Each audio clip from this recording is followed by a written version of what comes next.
നാലാമത്തെ ഗണം നമ്മൾ കണ്ട ആരാധനയാണ്. ഈ ആരാധന എന്ന് പറയുന്ന ഒരു മിസ്റ്റിക്കൽ എക്സ്പീരിയൻസ് ആയിട്ടാണ് ഈ സ്പിരിച്വൽ തിയോളജി ചൂണ്ടിക്കാണിക്കുന്നത്.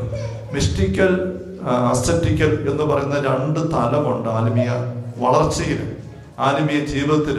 ഇത് ഒത്തിരി വിശാലമായ ആത്മീയ ശാസ്ത്രത്തിന്റെ മേഖലകൾ, തലങ്ങളും ഒക്കെയാണ്. മിസ്റ്റിക്കൽ തിയോളജി എന്ന് പറയുന്ന വലിയൊരു ഡിപ്പാർട്ട്മെന്റ് ആണ്. അസറ്റിക്കൽ തിയോളജി എന്ന് പറഞ്ഞ വേറൊരു സെക്ഷനാണ്. അമ്മ ത്രേസ്യയും കുരിശൻ യോഹന്നാനും ഒക്കെ ഈ മിസ്റ്റിക്കൽ തിയോളജിയിൽ വലിയ ആൾക്കാരാണ്.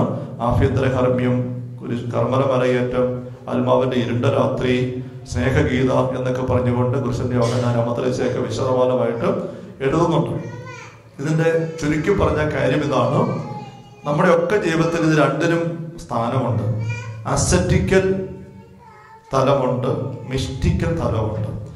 മിസ്റ്റിക്കൽ എന്നൊക്കെ പറയുന്നത് നമുക്ക് വിവരിക്കാൻ മ്യൂസ് എന്ന് പറയുന്ന ഗ്രീക്ക് വാക്യം മിസ്റ്റിക്കൽ വരുന്നത്, മിസ്റ്റിസിസം പറയാൻ പറ്റിയല്ലാത്ത കാര്യം എന്നർത്ഥം.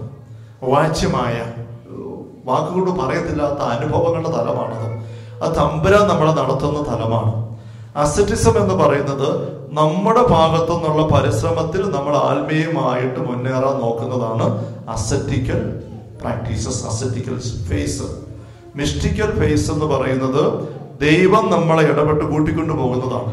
ഒരു ചെറിയൊരു നാടൻ ഉദാഹരണം പറഞ്ഞാൽ, നമ്മൾ കാറിലൊക്കെ ഈ CD പ്ലെയർ ഉണ്ട് ഇല്ലേ, CD ഇട്ട് പാട്ട് കേൾക്കുന്ന CD പ്ലെയർ.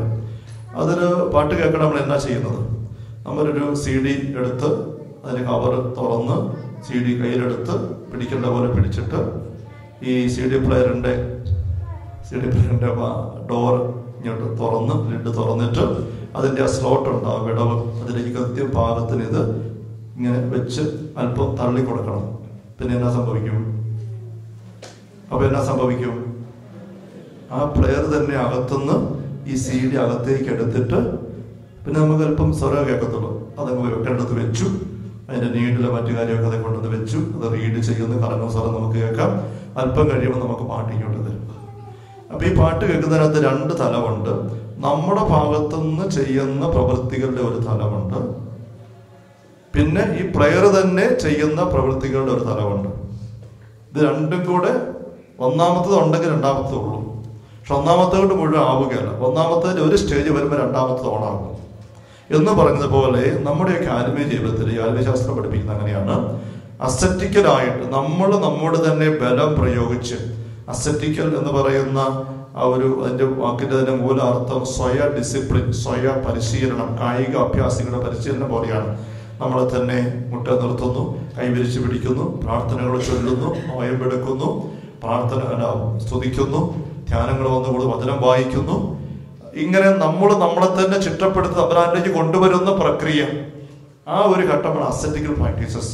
അത് അങ്ങേയറ്റം ഒക്കെ പോയി തൂണിന്റെ മുകളിൽ പോയി ഒറ്റക്കാലം തപസ് ചെയ്ത ആൾക്കാരുണ്ട്. 10 വർഷങ്ങളായിട്ട് ഒരു ഭക്ഷണം പോലും കഴിക്കാതെ നിന്ന ആൾക്കാരുണ്ട്, ജീവിച്ച ആൾക്കാരുണ്ട്. ഒത്തിരി ചമ്മട്ടി അടിച്ച് ഇന്നലെ നമ്മള് ഫാത്തിമ പിള്ളേരെ പറഞ്ഞ പോലെ അതുപോലെ സഹനത്തിനുള്ള സ്വയം കൊടുത്തുകൊണ്ട് സ്വന്തം ശരീരത്തെ കീഴ്പ്പെടുത്തി എടുത്ത ആൾക്കാരുണ്ട്. ഇതെല്ലാം അസറ്റിസത്തിന്റെ ചില തലങ്ങളൊക്കെയാണ്.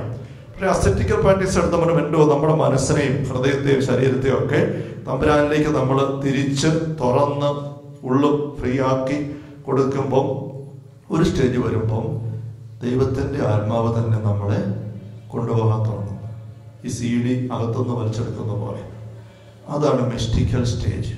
തമ്പുരാന്റെ ശക്തമായ പ്രേരണ കിട്ടുന്നു, കൃപ നിറയുന്നു, അഭിഷേക ശക്തി നിറയുന്നു, കിട്ടുന്നു, മെസ്സേജ് വരുന്നു, അത് ജീവിതം കൊടുക്കുന്നു.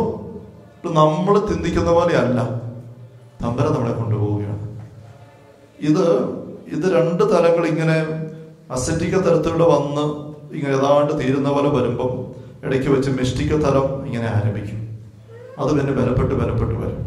പക്ഷേ വലിയ വിശുദ്ധര് പറയും, മതേസ്യം പറയും, എത്ര മിസ്റ്റിക്കൽ തലത്തിലേക്ക് നീ കയറി വന്നാലും ഈ അസറ്റിക്കൽ തലം നിർത്തിയേക്കരുത്.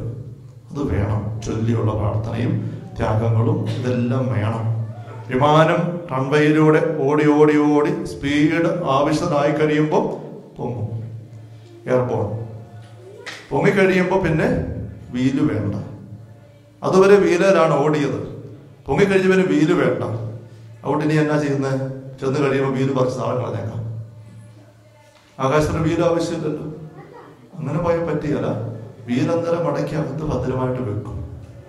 പറക്കൽ കഴിഞ്ഞ് വീണ്ടും ലാൻഡ് ചെയ്യുമ്പോൾ വീല് വേണം എന്ന് പറഞ്ഞതുപോലെ അമ്മ ത്രേസ്യ പറയും, ഈ അസെപ്റ്റിക്കൽ വാചിക പ്രാർത്ഥന അങ്ങനത്തെ കാര്യങ്ങളെല്ലാം അതേലാണ് ബാക്കി ഓണാവുള്ളൂ. അതിന് മാക്സിമം വരുമ്പോഴാണ് വിമാനം പറക്കുള്ളൂ. പക്ഷെ അത് അങ്ങനെ പോകുമ്പോഴും ഈ പ്രാർത്ഥന നിർത്തരുത്. ഇത് അസെപ്റ്റിക്കൽ മിസ്റ്റിക്കൽ തലം. അപ്പൊ ഈ മിസ്റ്റിക്കൽ തലത്തിലോട്ട് വന്ന് തമ്പുരാനിൽ ഇങ്ങനെ സങ്കീർത്തന ബ്രദർ ആഴത്തോട് സംസാരിക്കുന്നു. വാക്കോ പ്രസംഗമോ ഇല്ല. തമ്പുരാനിൽ ഇങ്ങനെ ലയിച്ച് ഒരു ഫലവിചാരവും ഇല്ല, വേറൊരു അനുഭവം ഇല്ല. തമ്പുരാന്റെ സാന്നിധ്യം എമ്മാവസ്യ ശിഷ്യന്മാർ പറഞ്ഞു, അവൻ സംസാരിച്ചപ്പോ ഹൃദയം ജ്വലിക്കുകയായിരുന്നില്ലേ? ഹൃദയത്തിൽ ഇങ്ങനെ ജ്വലിച്ച് എരിഞ്ഞ് അങ്ങനെ ദൈവത്തിൽ ലയിച്ചിരിക്കുന്ന ഒരു സ്റ്റേജ്, അതിനെയാണ് ആരാധന എന്ന മിസ്റ്റിക്കൽ തിയോളജി ചൂണ്ടിക്കാണിക്കുന്നത്. ഇത് നമ്മളിങ്ങനെ പ്രാർത്ഥനയിലൂടെ മുന്നോട്ട് പോകുമ്പോൾ എത്തിച്ചേരുന്നൊരു തലമാണ്. അവിടെ നമുക്ക് ഒന്നും പറയണ്ട, ഒന്നും മിണ്ടണ്ട, ഒന്നും ചെയ്യണ്ട, സമയം പോകുന്ന അറിയുന്നില്ല. തമ്പുരാന്റെ സാന്നിധ്യത്തിൽ കുതിർന്ന് അങ്ങനെ നമ്മൾ ആയിരിക്കുകയാണ്. അങ്ങനെ നമുക്ക് ആകണം. ഉള്ളിൽ ജ്വലിച്ച് കത്തി അങ്ങനെ